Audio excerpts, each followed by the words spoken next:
Astuti. Hi, Julie. How are you? I'm well, thank you. Happy to be here with you. Great. And today we are here to talk about your program and what it is you do. Yes. Great. So you have a program called Uplift Transformation, and you call yourself a Subconscious Mind Reprogrammer. Now, what does that mean, and why is it important to reprogram your mind? Yeah. Great. Thank you. Thank you for this question. Okay. So generally, most of my clients are individuals who have a natural inclination to be a go-getter, okay? Which means they are very enthused and inspired, motivated and driven by goals, by achievements, and by growth. The issue that they come to me with is that despite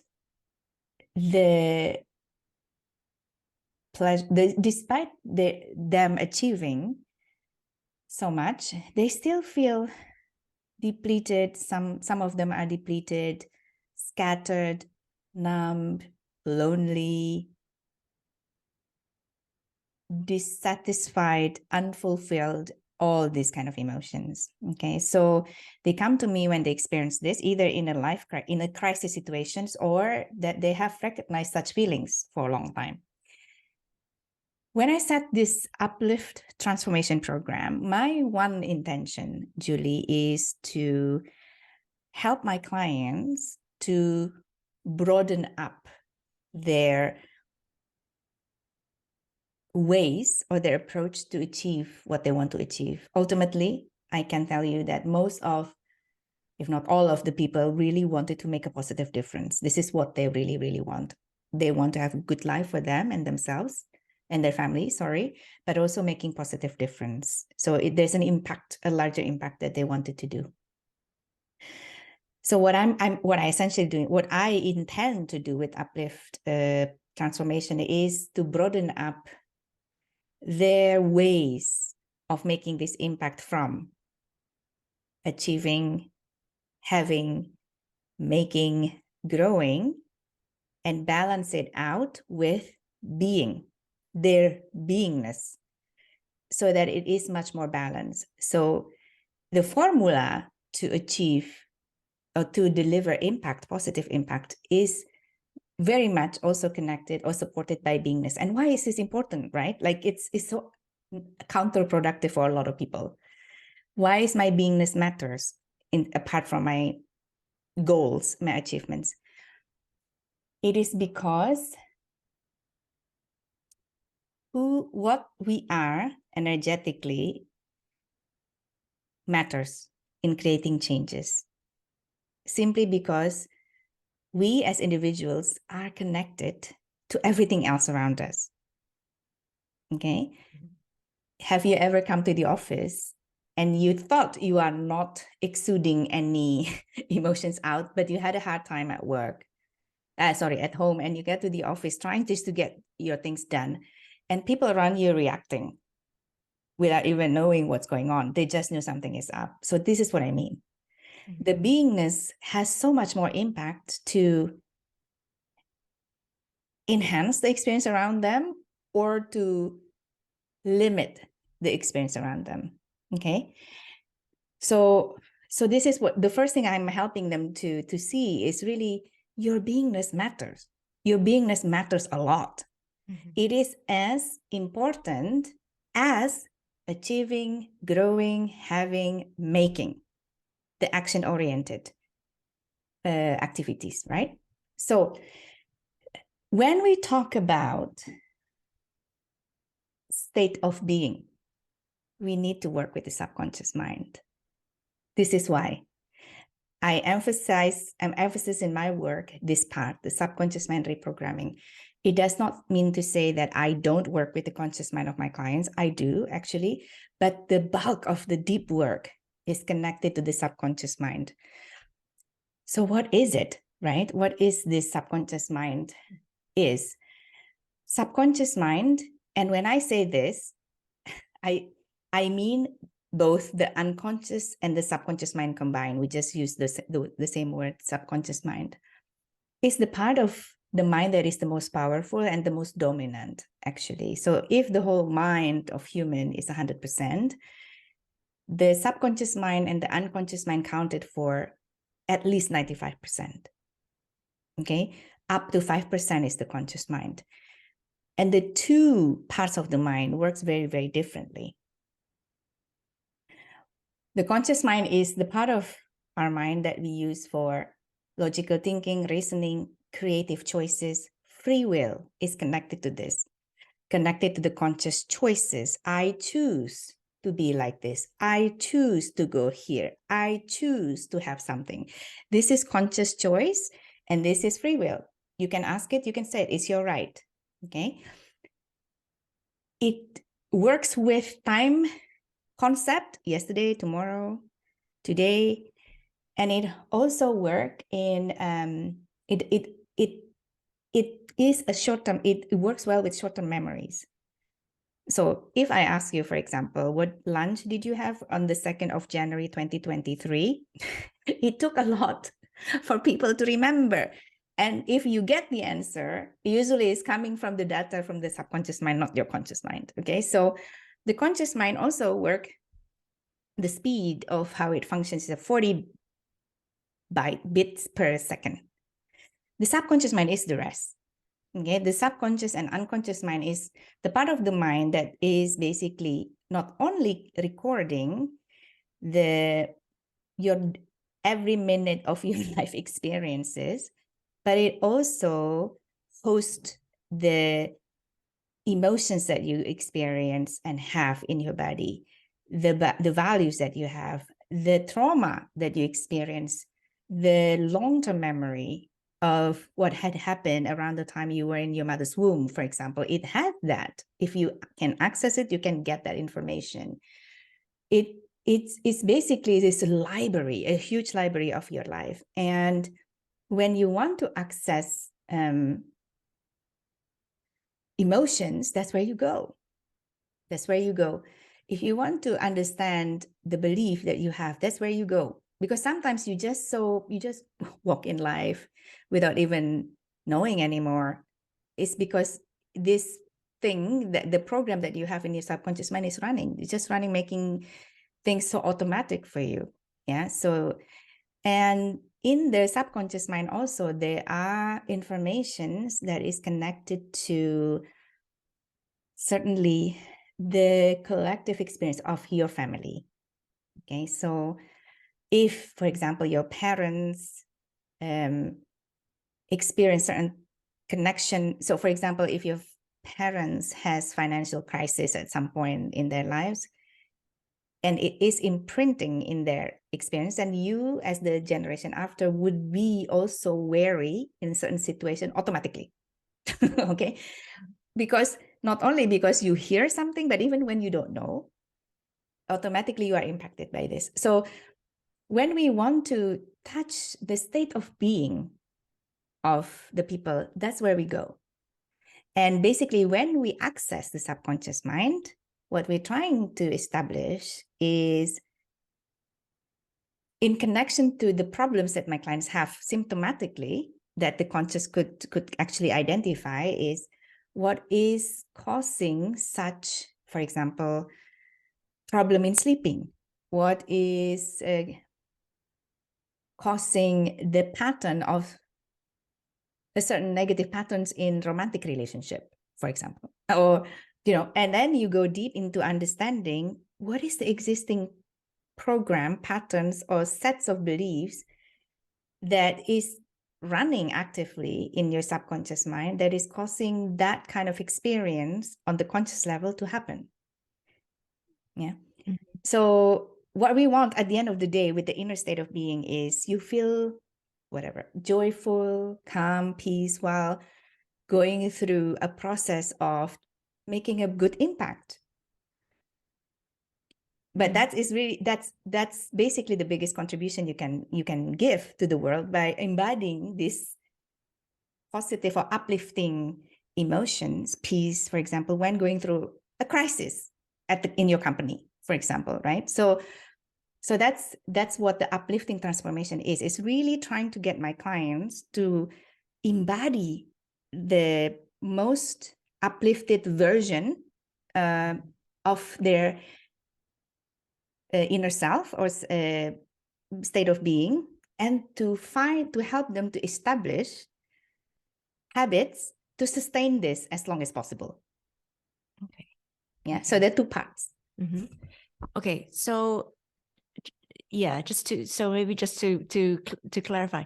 So what you're saying, from what I understood, basically we are sort of most of the time, if not all of the time, being steered by this part of our brain called the subconscious mind,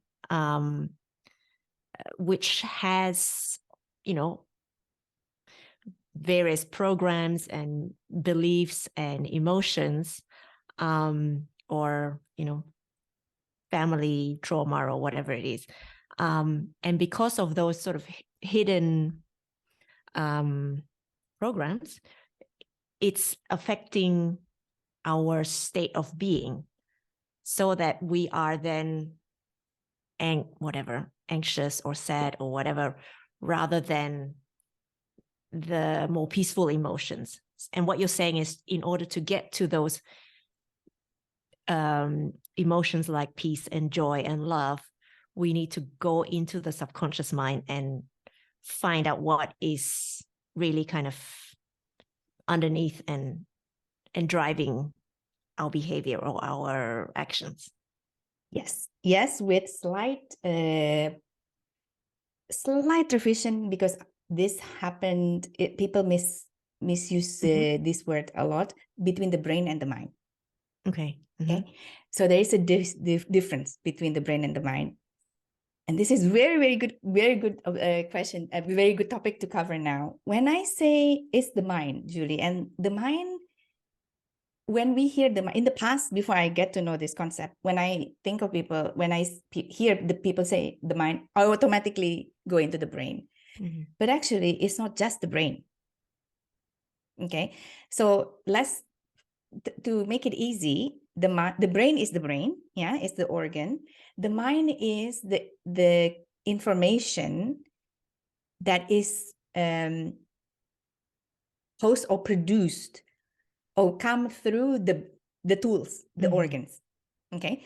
So in regards to subconscious mind, at least to date, and I know this is a study that is ongoing, so this may change in a few years' time, there are at least 3 organs connected to the subconscious mind. Okay. The first one is which is around the heart area, the chest area. There are 2, lungs and heart. And on the brain is actually the pineal gland. Okay, this the pine cone looking, is very small in the center of the brain, and this is connected to the subconscious mind. And in the heart, in every human's heart, the scientists have discovered that there are 40,000 specialist neurites, that is called sensory neurites, that behaves like a brain, they behave as brain-like cells. Okay, so they work like it's the brain cells, which means they think, they remember, they sense, they feel independently than what is happening in the brain. Okay, and this is what so all this information is connected to this information field that is surrounding or being produced by these organs. This is what we refer to as subconscious mind. Okay, and because they're not the brain, or because they're pineal glands and they're also the heart, the way we get the information is very different with the way we get the information from the other parts of the brain that is connected to the conscious mind. Okay, and this is why there is difference in speed and concept in the way they work, what they retain, etc. And there's also a huge amount of study about the heart field. And the ancient philosopher or the ancient people, they always refer your heart and your heart field as the gateway between the deeper part, the conscious, subconscious, the unconscious and subconscious, or even superconscious mind, which basically interchangeably is used as a soul. This is the gateway between the conscious and all the others. This is here. And so there is this gateway there in which really deep informations come out about who you are. The soul actually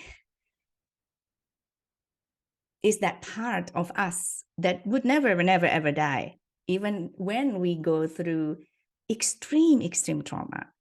So this is like another level of consciousness. But for the subconscious mind, yes. So it's different than the brain, but it's very common misconception. And it's connected to information field, basically. So the mind is more like an information field rather than something tangible like the brain. Yeah. Okay. Coming back to kind of, what you do and the work that your program. So you mentioned that your clients, come to you feeling dissatisfied, scattered, numb. Yeah, what are some other sort of maybe typical problems that people come with? Yeah. It's a very good question because there's no one particular problem. Okay. They generally come with these emotions, depletion, exhaustion, feeling like they embody all the symptoms of burnout, all these things. But where this emotion manifests dominantly could be in many different areas of their lives. So they may come to me with a challenge or difficulties connected to work, or romance, or physical health, or emotional health, like anxiety, for example, mental health. So this could be so many things. I can't sleep. I haven't been sleeping for 18 years. Or I've been relying on sleeping pills for 18 years. And I want to stop that because my body doesn't, I don't think it's healthy. Obviously, it's not healthy after such a long time. I want to get to the bottom of this. So people comes with many different things. Like I have always end up with a partner who leave me. This happens multiple times. Or I have all the physical symptoms of the burnout, but I can't stop myself or I can't get myself to change something. There's something blocking me from changing. Yeah. So they come from all parts, all spheres of life with similar emotions.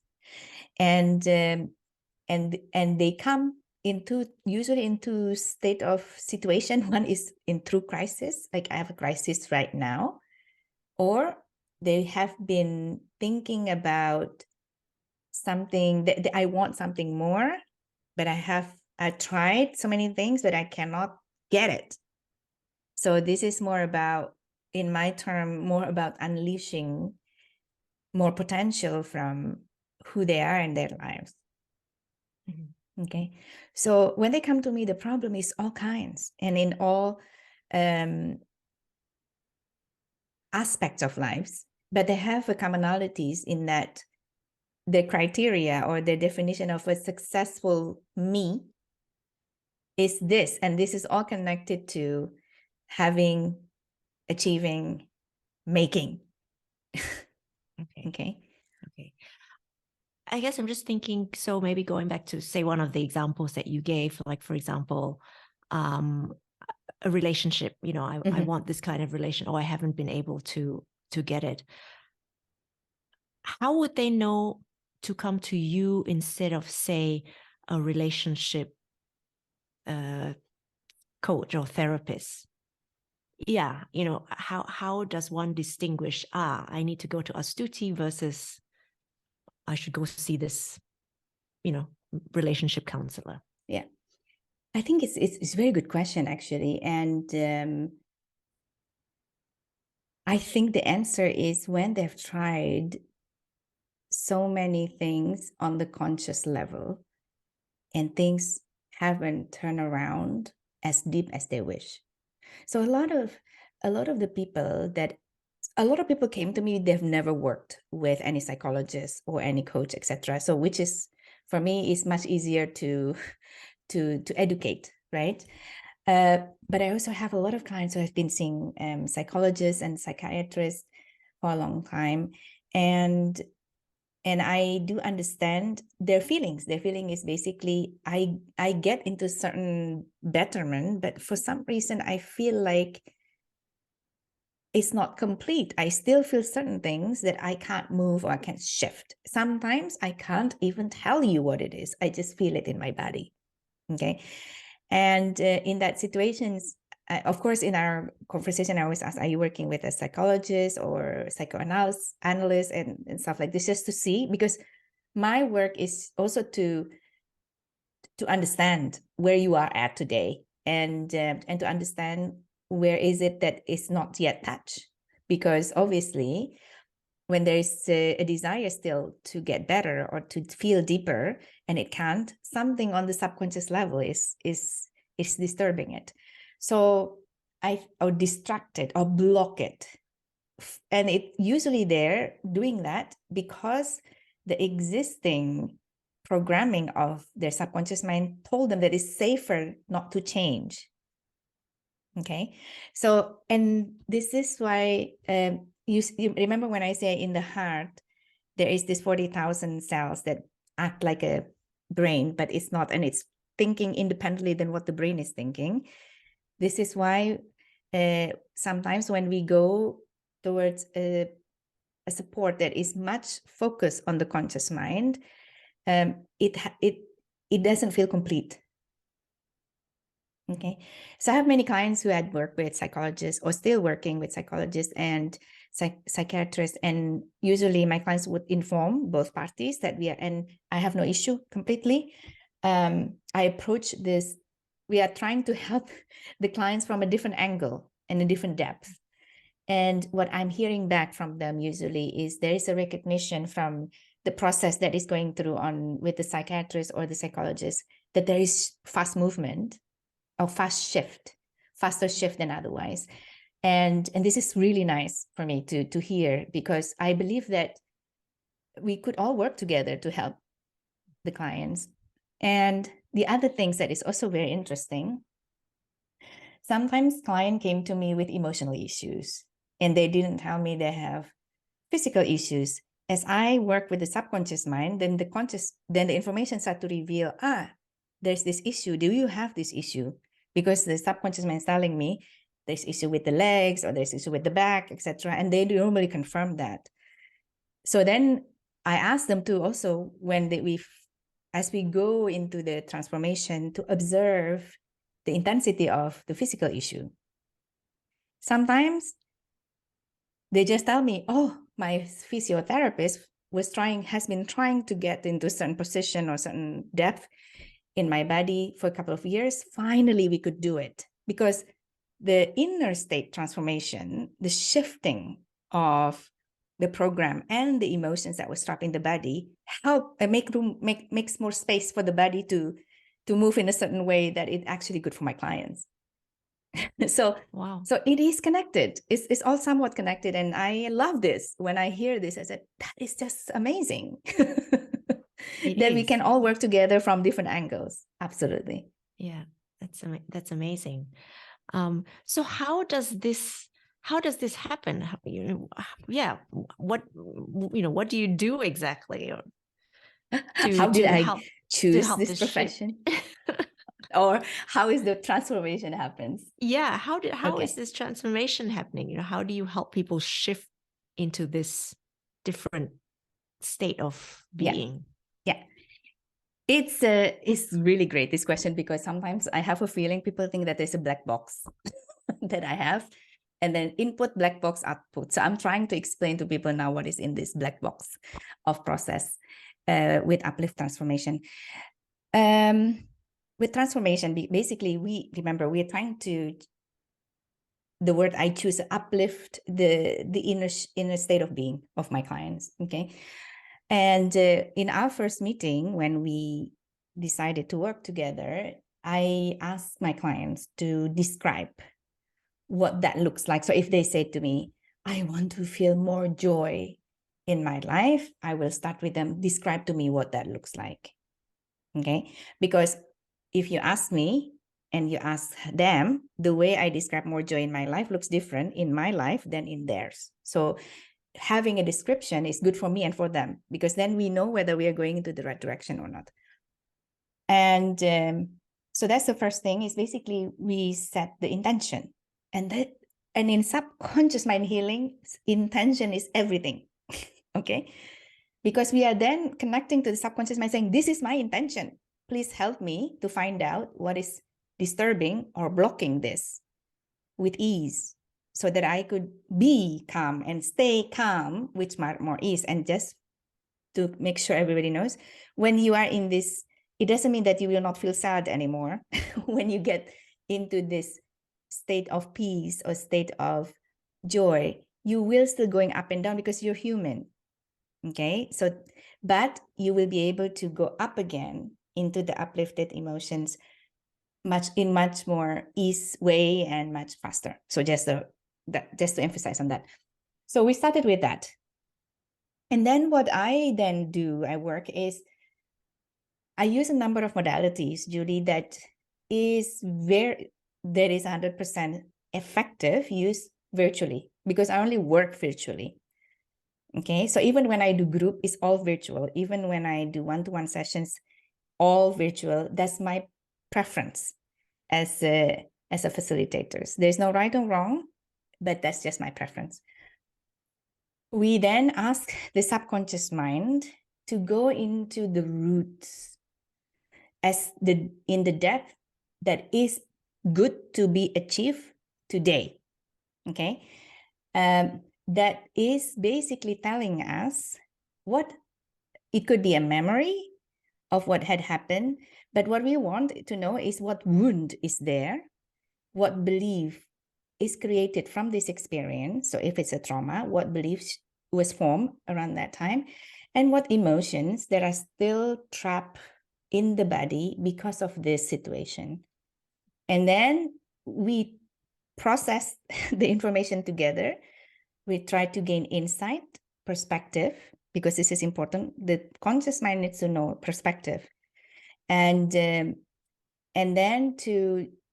when we understand which belief is there, we can see then the correlation between why it's difficult to stay calm, because I have this belief down here, down in my system.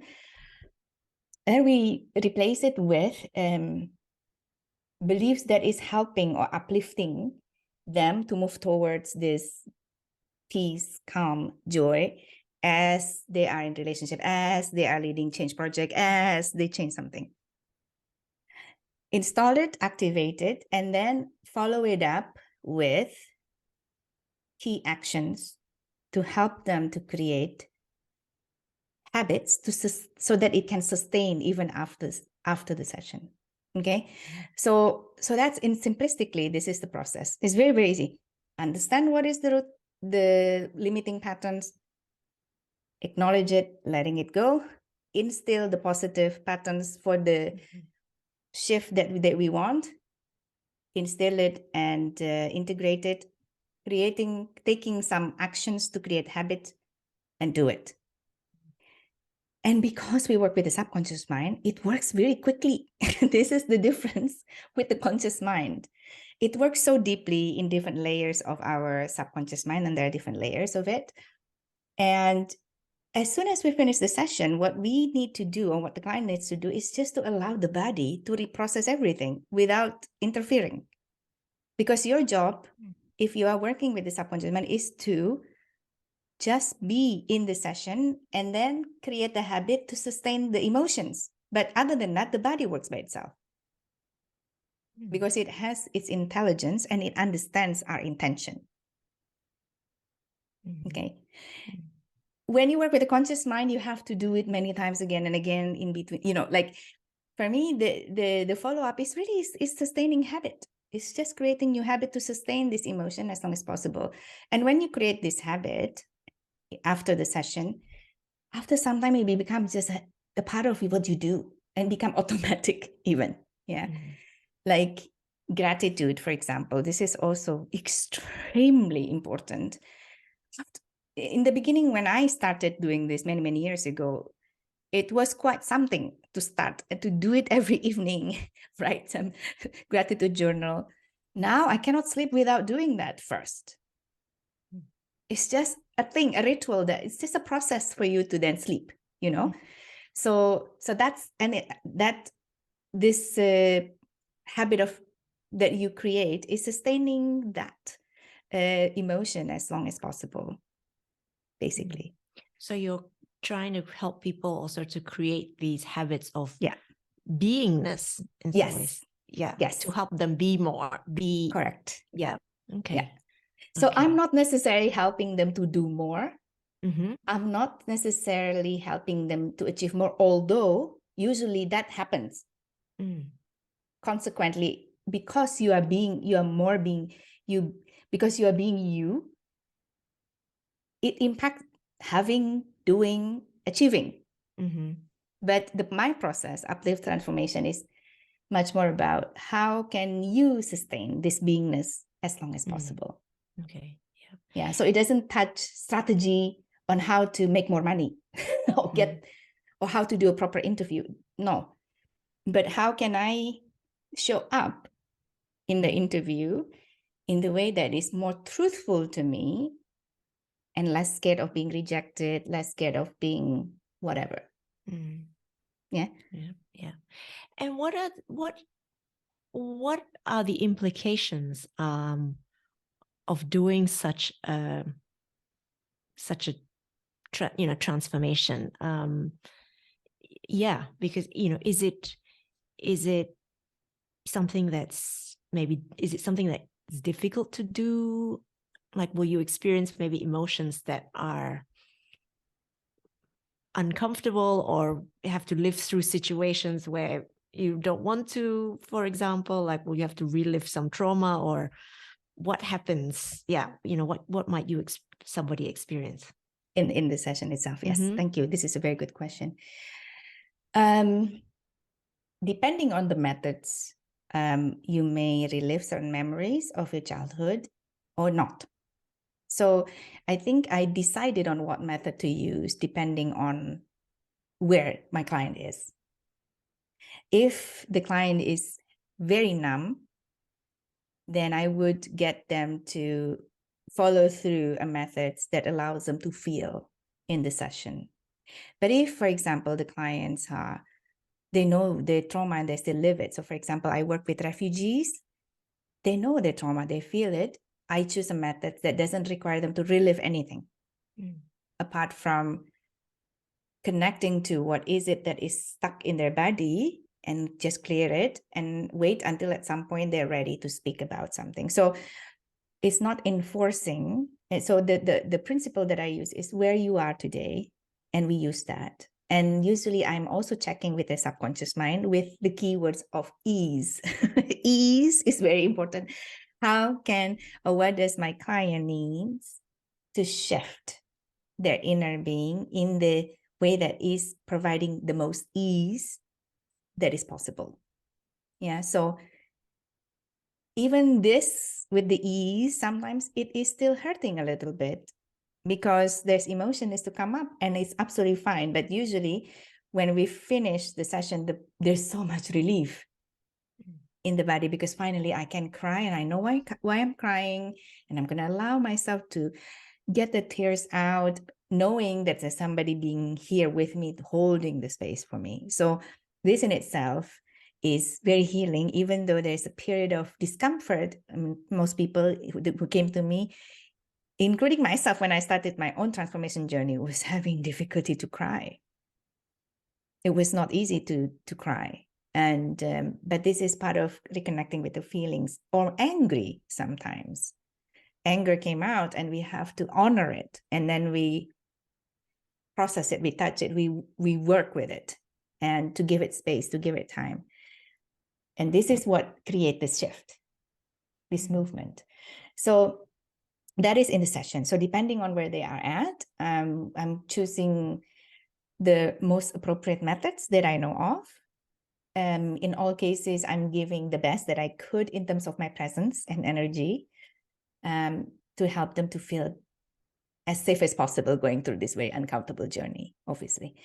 Now, after the session, usually just like when you are recovering from flu, your body detoxing, right? So also with emotions, because the emotion is stored in your body, everywhere in your energetic system, around your organs. This is why there's diseases, because there's energetical disturbance in that disturb the optimal function of the organ. So it stays in the body, the emotion. This is why people feel less heavy after the session. It's because literally something moves out. Usually people get tired, more tired than usual. In some cases, they could be much more emotional than usual. But we can actually ask the body, and I always ask the body, how many days do you need to integrate all this? It will give you an indication. It will say, the body will say, I need 5 days. So I will let my clients know in the next 5 days, pay attention. Pay attention, because your system, your subconscious mind is going to speak to you. Your body is going to speak to you way more than if you haven't gone through this process. It may speak to you through dreams, so you may get a lot of dreams. So I would suggest to my clients, just journal it, and we can discuss it in the next session as much as possible. Or it will give you physical symptoms as if it is fighting a virus or bacteria in your body, an alien harmful being. So you may get flu-like symptoms, you may get a bit of headache, you may get, in some extreme cases, like flu bugs, stomach flu, for example. But it recovers very quickly when the processing period is over. In some cases, some of my clients feel the echo of the emotions, the dense or low vibrating emotions that is being released. So for example, if the session is about processing the grief that the one experience and has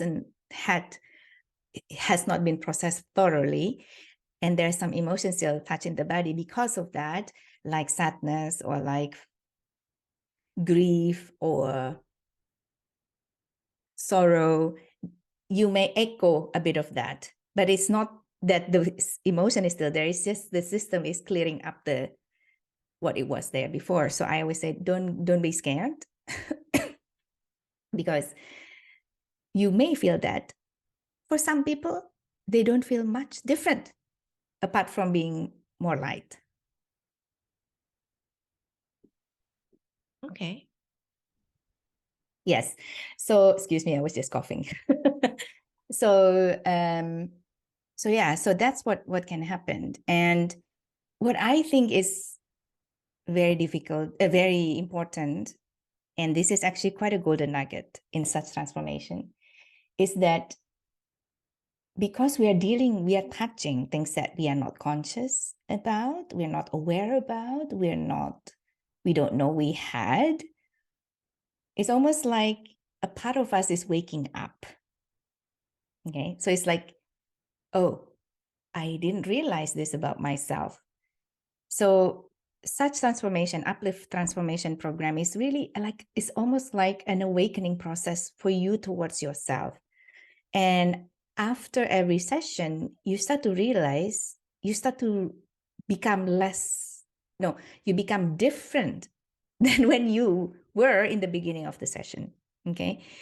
And I really say to my clients, enjoy this process by observing yourself closely, how you are compared to 1 hour before, how you are compared to a week before, and start to acknowledge this within yourself. Because when you acknowledge the difference, you basically integrate the wisdom, you integrate the gift that you learned from the past, while remembering, I'm not that person anymore.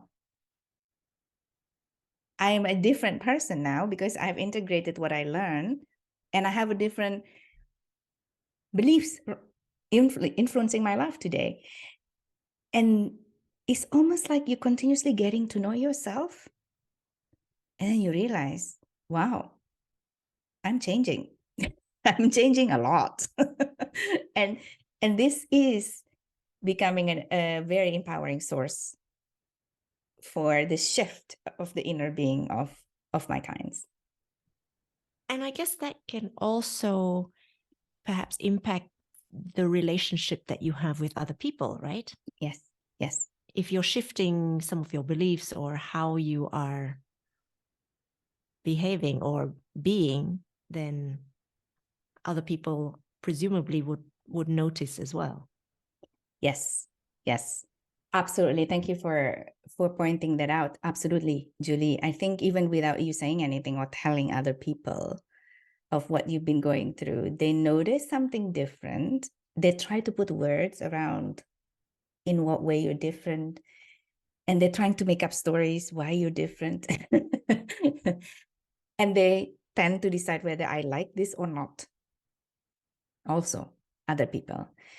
And in some cases, for my long-term clients, they started to even connect with their spouse very differently, that they are asking a review of how they relate to each other.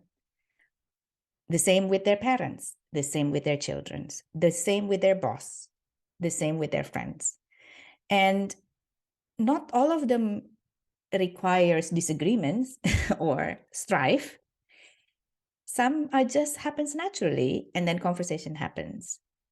And it's very, when they get, and sometimes it makes them scared, okay? Because when I work with this group of young refugees, at some point they were like, we are very nervous because we cannot fully connect with our other friends who didn't go through this program. But we like where we feel because it's so much better than what it was 3 weeks ago.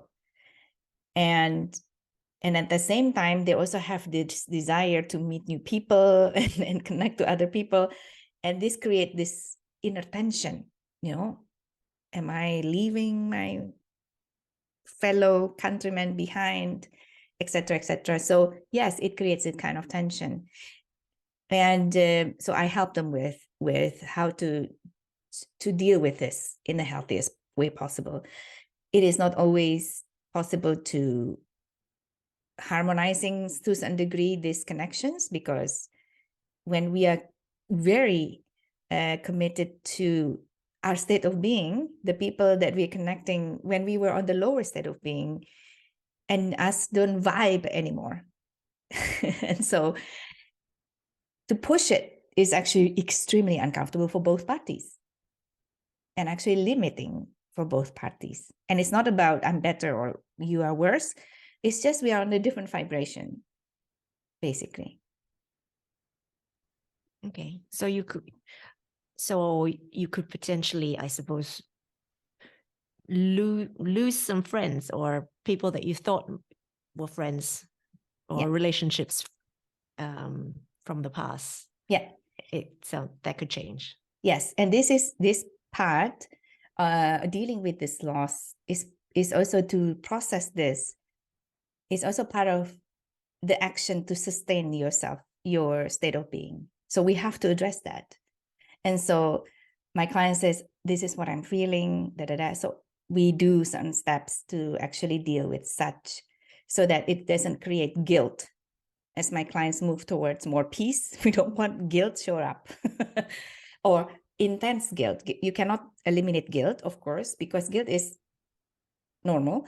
But when it becomes too much, that it stops them from continuing with their transformation to sustain or to keep on growing into this higher vibrational state of being, let's say, then we have to deal with that, and there are ways to do it. And again going back into the subconscious mind. It's all there. It always goes back there eventually. Okay. Wow. And how many sessions does it take to go through such a journey, or this program? Yeah. It's a question that I often ask, and my answer is I don't know. I don't know. What I know is that it's not a one-time thing. So it's more than one session, usually, because the body needs to recalibrate itself with every shift that you're doing in the session. Yeah. So it can only take so much change. And usually when you are in life crisis, where you are in connections to where you want to be is quite far. And what I'm saying is we can get there, but we just need to always listen to your body. Okay. And don't fight against the body, because the body is your temple. It knows what is good for you. It also tells you what is good to take, how much to take, how much to integrate.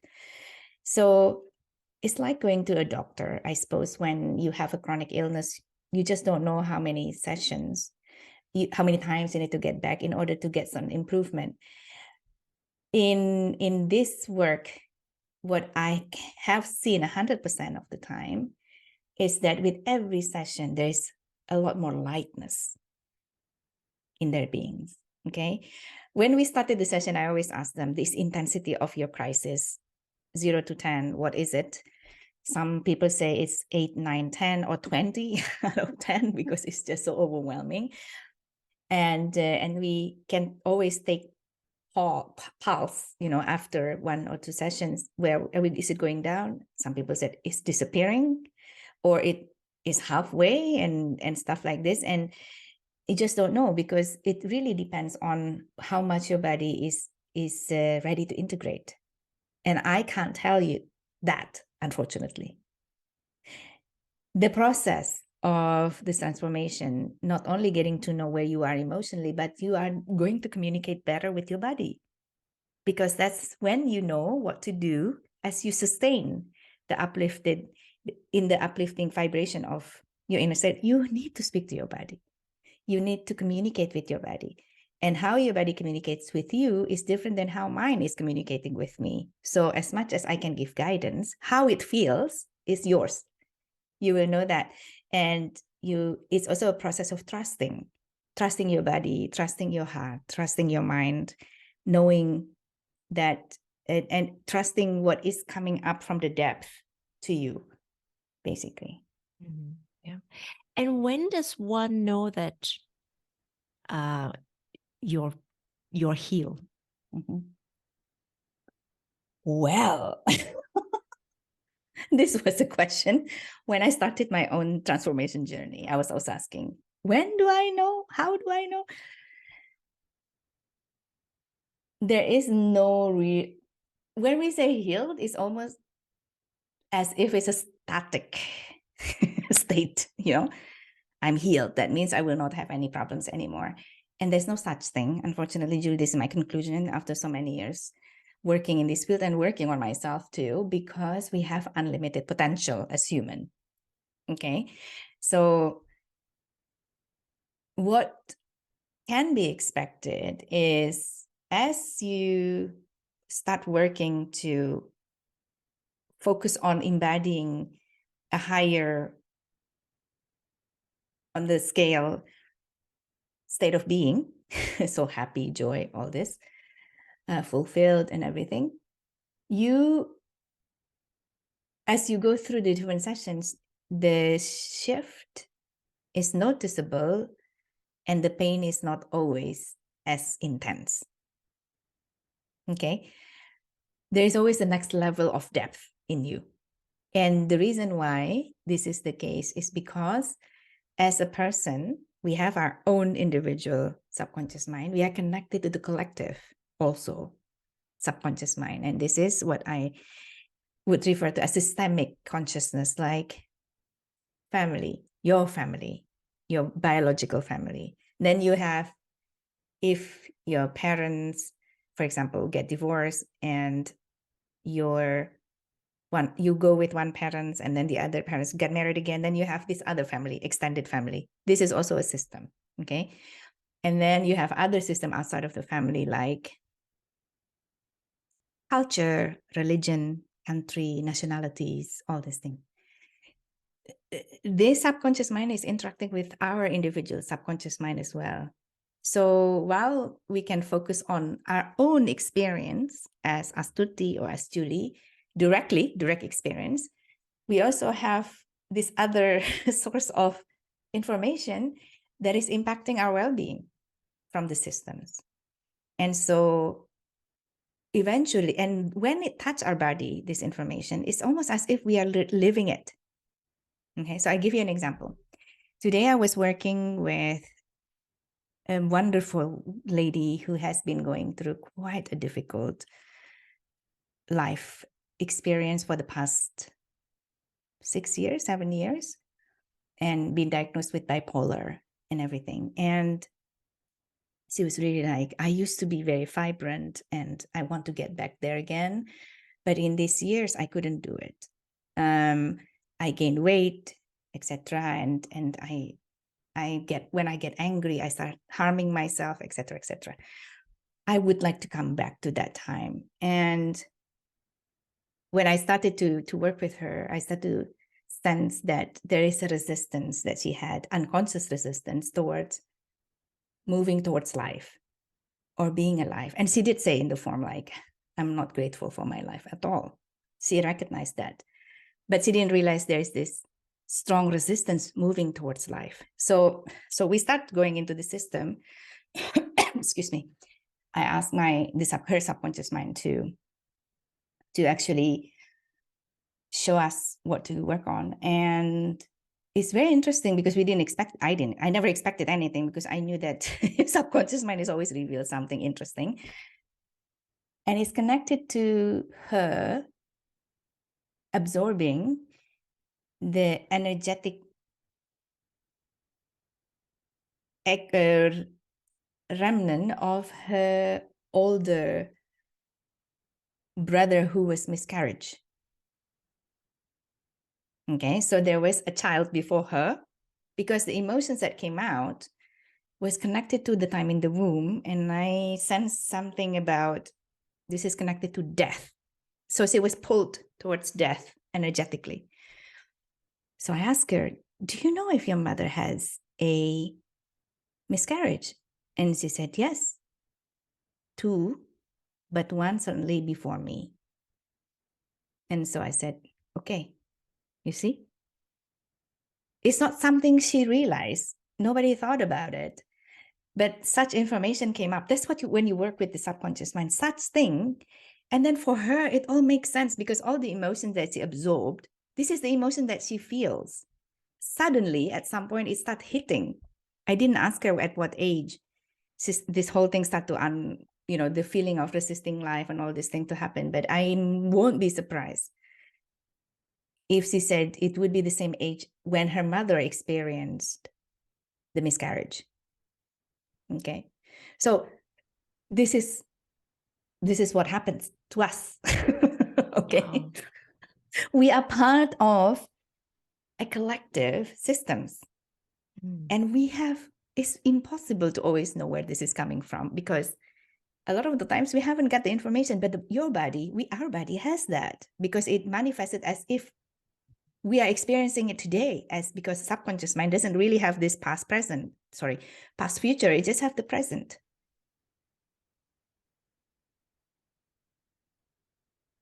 Wow.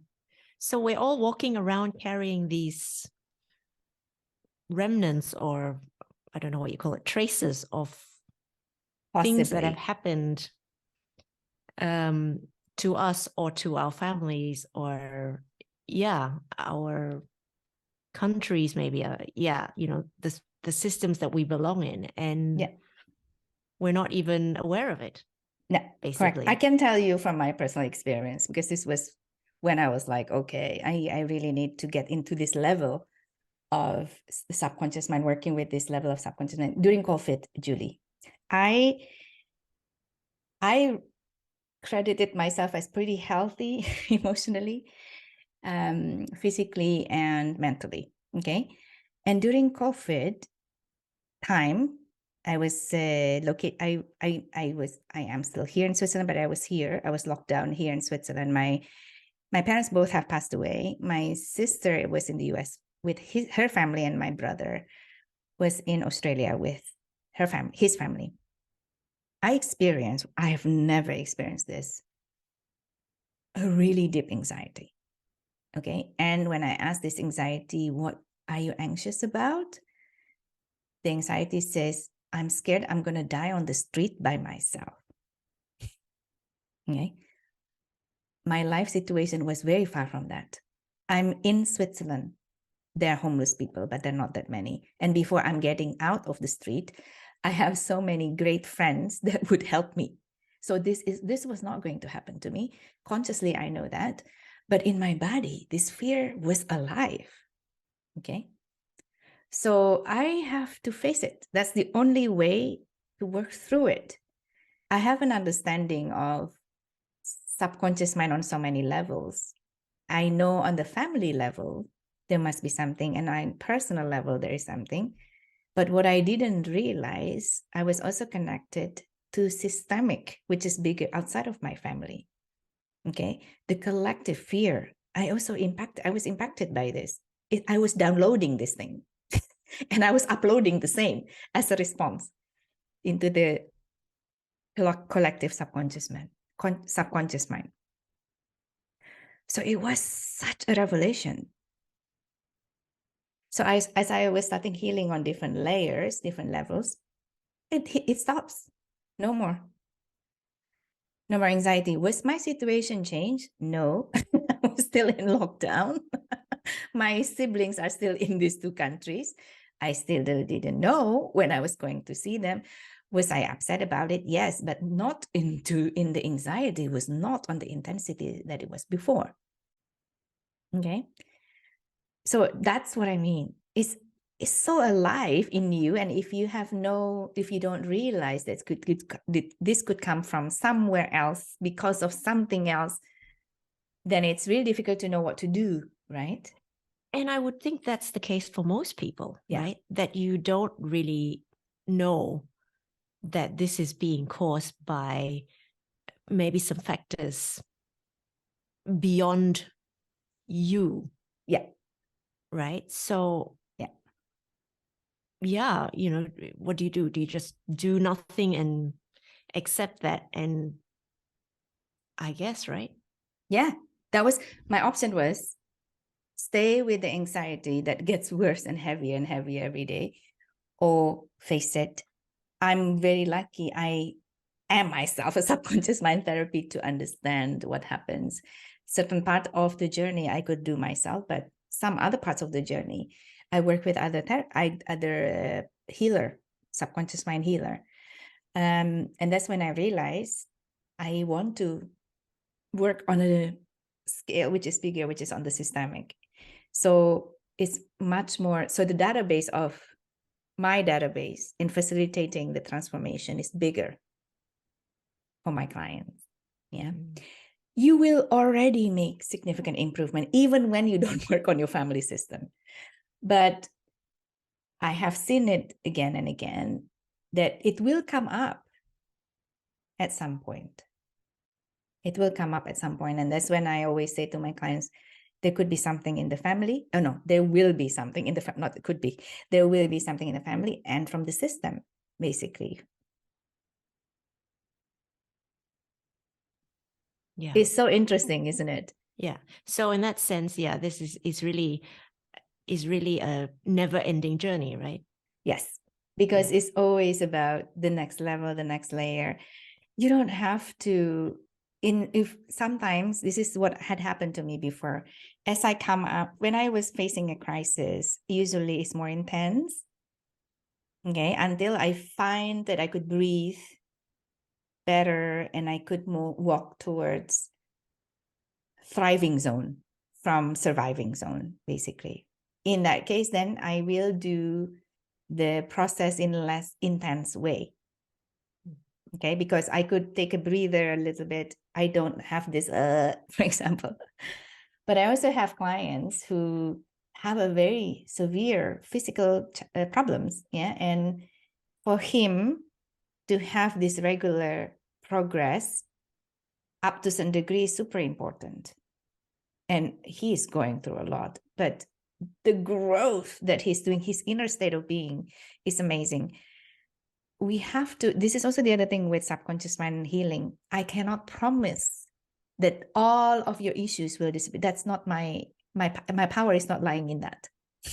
Okay. So when this client came to me, I have physical problems. The doctor has given up because this is within this rare problem. I'm one of the rarest in here. And I've tried everything, get the best doctor. They have said, we don't know what else to do. And so he said, I started to open up. Maybe there are other ways because I'm starting to understand about the connections between the mind, body, and the soul. And I get you're being recommended to me. So I would like to give it a go. So I had clarity with him, like, I cannot promise you that your disease will disappear, but I can promise you that I'll do my best, that I'm doing my very best in facilitating a healing session to you, if at all, how you feel about your situation is going to shift. That's the ultimate peace, that I'm accepting my destiny, even when I may still die because of my disease, right? And that is ultimately strong peace.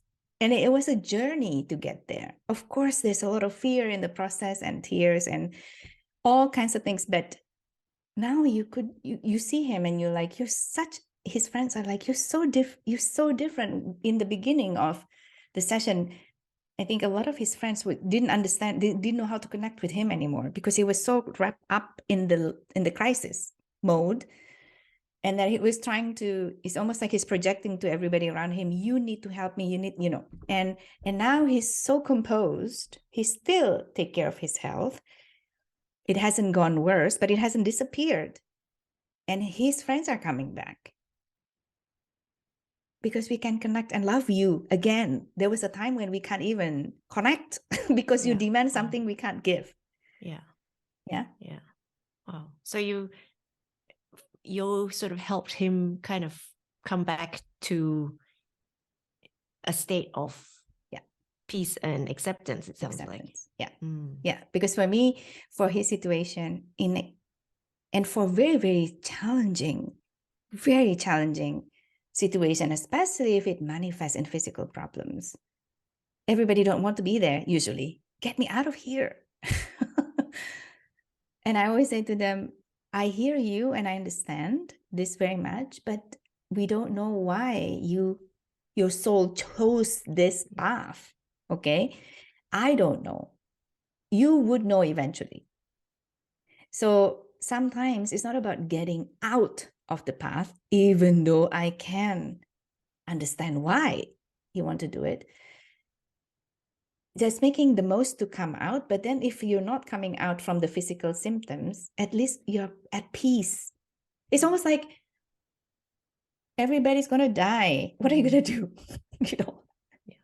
Making peace the fact that we are mortal beings and just making journey to be at peace with that. Basically. Yeah. So it's intense. And it requires processing, a lot of processing. This is why I cannot, you're going to be better in 3 sessions. I don't know. Maybe you will, maybe you won't, depending on what comes up. Yeah. And I also said to my clients, it's okay if you want to take, intense for a period of time and then just take a break for some months or maybe even a year if you feel like doing that and processing. And I normally advise them how to process this and to look back and honor their past self and all this so that they can integrate the new knowingness about themselves, about their souls, about their life lessons, all these things. And then see if you still need another support in the future. Maybe you don't, maybe you will. There's no right or wrong, And then you know where to find me. Wow. I think we all need to go to you.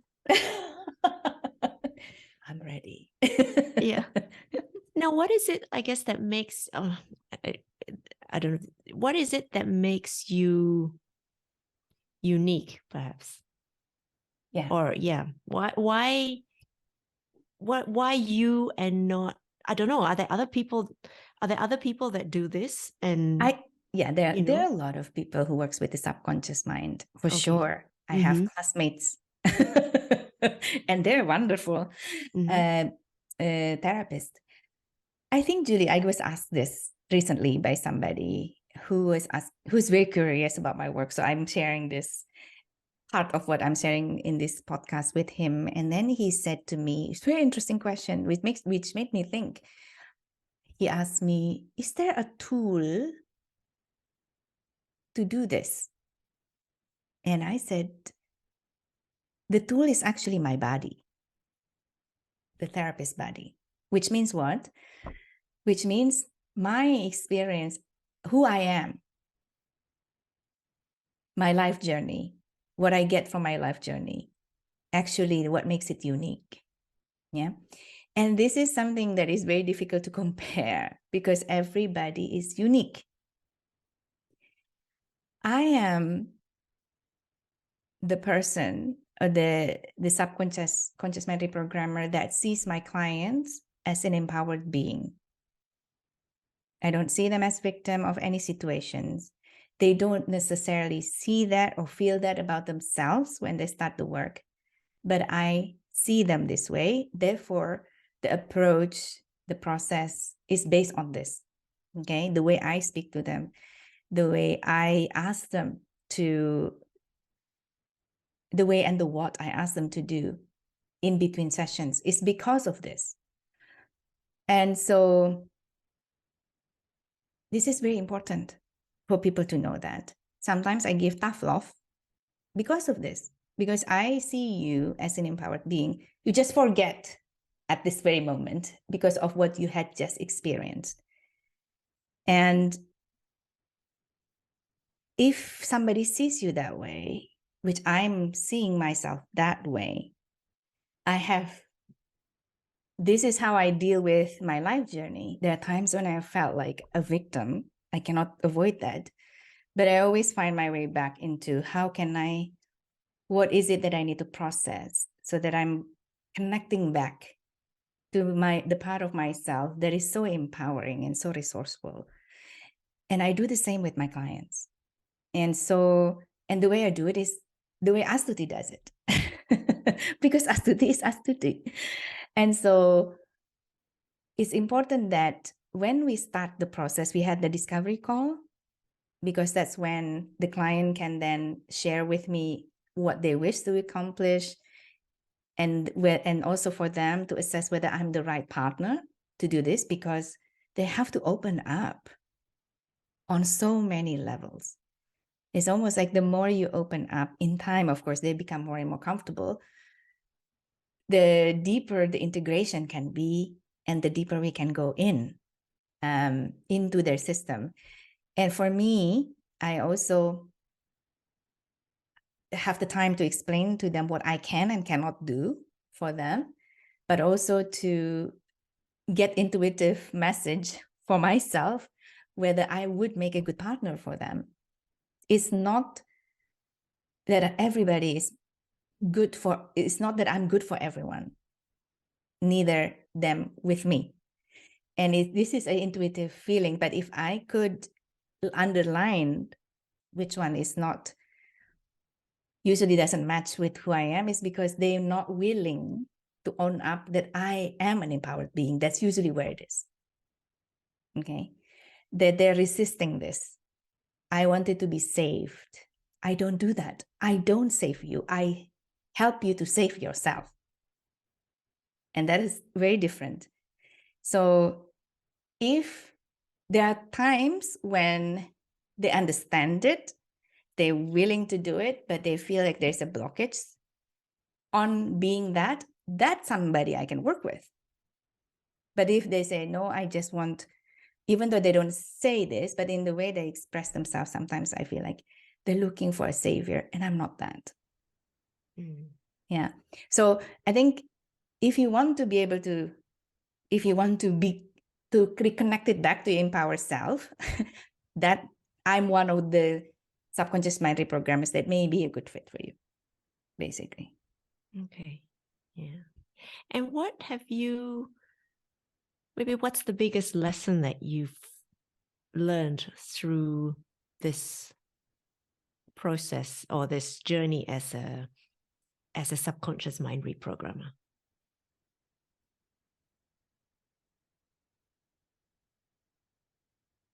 Awakening process is an ongoing process. There's no shortcut. It's a journey. It requires time, space, and energy. And it is as important as going to work, actually. Because if we come back to the beginning of my thinking, is that who you are and your state of being impacts the world literally, directly. You don't have to do so far. Just have like your family. If you're in a bad mood, everybody get impacted. They're impacting others quickly. It happens. Then it requires dedication, time, space, energy. And the actual fun in life is by observing this process. That's the cool bits about it. But in order to do that, we need to slow down and not to run in the treadmill, chasing the tram and train, etc. And so for me, the biggest takeaway for me, Julie, and this is also how I refine my definition of success. I refine it to now, my life is worthwhile and it's measured by love. How deep I love, how much I love, how ease I am in loving and receiving love. Okay, that's just it. Everything else is a supporting for that.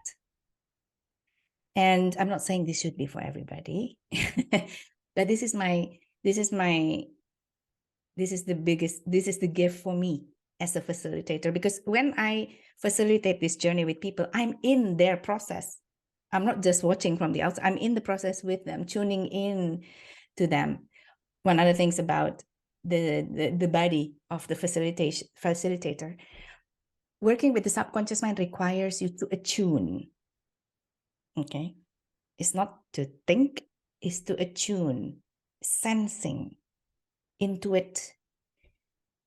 This is where an intuition comes from. So anybody who works in the subconscious mind field, they usually are very good in attuning to the energy field of their clients. And by the same token, they're also good in attuning to themselves. And this is also very important to know, because we are working through attunement. And this changes you as a person, you as the client and me as a therapist, as a facilitator. When you come out from this kind of transformation, you are much more attuned with your body and your heart. Somewhat your intuition is awakened more than before. I'm not saying you didn't have it. You may have it a little bit, and now you're going to trust it more, because the process is asking you to listen to yourself and trust it. And trust it. That's my biggest learning point, being a very mind-driven person. You know it. Yes, I do know it. But beautiful. I think it's beautiful that you are able to help facilitate this transformation for people. With so much love, and to help them, come back to that state of being, of joy, of love, So thank you so much, Astuti. It's been a pleasure talking to you. I think we have, I certainly hope that people get, a lot more understanding of what it is that you do and your program. And for everyone who is thinking about doing healing with Astuti, go for it. Thank you, Julie, for the vote of confidence. And thank you for helping me to bring out the content of the black box in my process. Thanks, everyone. See you again soon.